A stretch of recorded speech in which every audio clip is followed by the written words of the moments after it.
बच्चों को जैसे कविता का अर्थ लिखने को स्कूल में कहा जाता है। और आप हिंदी की टेक्स्ट बुक देखेंगे तो अब तो हमारे टाइम तो बहुत अच्छी थी, अब तो उन्होंने बहुत बहुत ही थर्ड ग्रेड की डी क्लास कर दी है, जिसमें सारे अच्छे कवि निकाल के बहुत ही सस्ते, घटिया और अकवि वाले कवि डाल दिए हैं।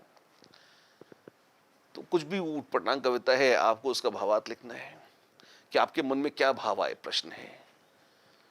तो आपको बच्चे को इंडिपेंडेंस देनी चाहिए कि बच्चा कहे कि मैंने इस कविता को पढ़ा, फलाने ढिकाने कवि ने लिखी है, ये कविता बहुत सड़ी लगी मुझे, ये एक्चुअली बहुत घटिया है। क्यों? क्योंकि और वो घटियापन को प्रूव करे ना, ये घटिया इसलिए है क्योंकि इसमें ये ऐसा ऐसा है।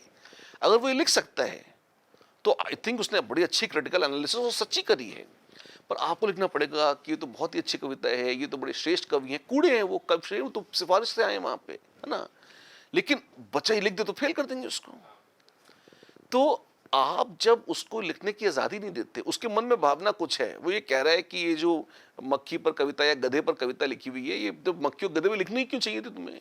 फिर ये तो राइम भी नहीं करती है, ये कविता जैसी लगती भी नहीं, ये तो प्रोज और पोएट्री में फर्क नहीं बदलता, कूड़ी है, पढ़कर उल्टी आती है, पढ़ने की इच्छा नहीं करती मन में, तो क्या है, यूजलेस है वो। लेकिन वो ये लिख नहीं सकता। वो कहेगा ये तो महान कवि हैं, मेरा मन एकदम विगलित हो गया ऐसे पढ़कर और ऑल दैट नॉनसेंस। तो आपने बच्चे को एक ऑफिशियल पाखंड करना सिखाया है, उसके मन में कुछ और है और उसे आपको तृप्त करने के लिए कहना कुछ और है। ये जो हिपोक्रेसी है ना, ये हमारे पूरे राष्ट्रीय व्यक्तित्व का अंश बन गई है।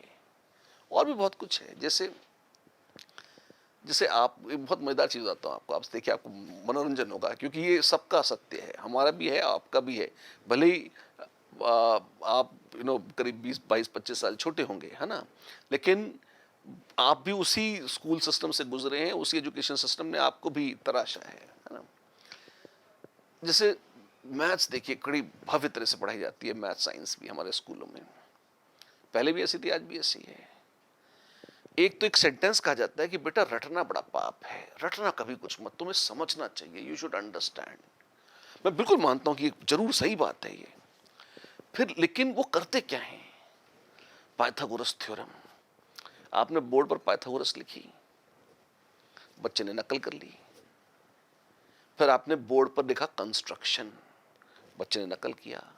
आपने एक फिगर बनाई, बच्चे ने नकल करी। फिर आपने लिखा प्रूफ, बच्चे ने लिखा प्रूफ। आपने बोर्ड पर डिराइव किया, बच्चे ने नकल कर ली। और यदि अगले दिन बच्चा ये सब रटकर आ गया तो आपने उसे कलेजे से लगा लिया कि अरे मेरे बच्चे, तुमने अंडरस्टैंड कर लिया है। ये बच्चों को कुछ पल्ले नहीं पड़ा है, उसने तोते की तरह रट लिया, उससे उठाया और चिपका दिया। एग्जैक्टली यही होता है ना। तो 10वीं क्लास तक तो, और टिपिकली स्कूल में तो या कॉलेज में जहां भी जाते हैं, 11वीं 12वीं तक मोस्टली गणित और हिस्ट्री में कोई अंतर नहीं होता है, ऐसे ही पढ़ाते हैं। या मुझे इसमें भी कोई दिक्कत नहीं, आपका मेथड है, आप पढ़ाओ, आपकी जो करना है करो, पर सच बोलो। आप कहो कि हम देखो बेटा ये लिख रहे हैं और तोते की तरह अंधेपन से रट लो तुम, क्योंकि हम भी अंधे हैं और हम तुम्हें भी अंधा कर रहे हैं, आओ हम अंधे अंधा खेलें। बी क्लियर अबाउट इट ना, कि इसमें लॉजिक कहीं नहीं है। लॉजिक पाइथागोरस ने सोचा था, पाइथागोरस थ्योरम में लॉजिकल नहीं है, पर वो लॉजिकल किसके लिए है? उसके लिए जिसने से प्रूफ किया। आपने उस प्रूफ को कब्जे में लेकर रट लिया, तो आपने तो रटा ही है ना उससे। इसमें भी अच्छा तो यहां भी कर लो यार। उसके बाद एक स्टेप आगे बढ़ो, 2 4 ऐसे क्वेश्चन पूछो जहां वो जो मेथड उस प्रूफिंग में काम में लाया था, हल्का हल्का सा मॉडिफिकेशन करके वो ऐसे क्वेश्चंस बच्चे करें जिसमें अपने दिमाग से मिलते जुलते चीजें वो प्रूव कर पाए अपने दम पर, तब भी हम कहेंगे कुछ अंडरस्टैंड हो गया। कुछ भी नहीं होता ऐसा। तुम पाइथागोरस के फॉर्मूले रटा रटा के उसमें सब्स्टिट्यूट कराते हो, उसके बाद खत्म हो जाता है। So there is nothing to understand. You have explained nothing. There is much to understand.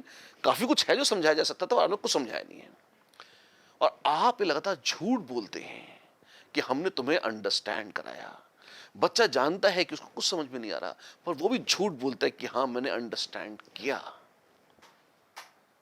तो आपने रेखांकित करके आपने बच्चे को झूठ बोलना, पाखंड करना और हिपोक्रेसी सिखाई है। इसकी बकायदा स्कूल में 10 12 साल 15 साल ट्रेनिंग दी आपने।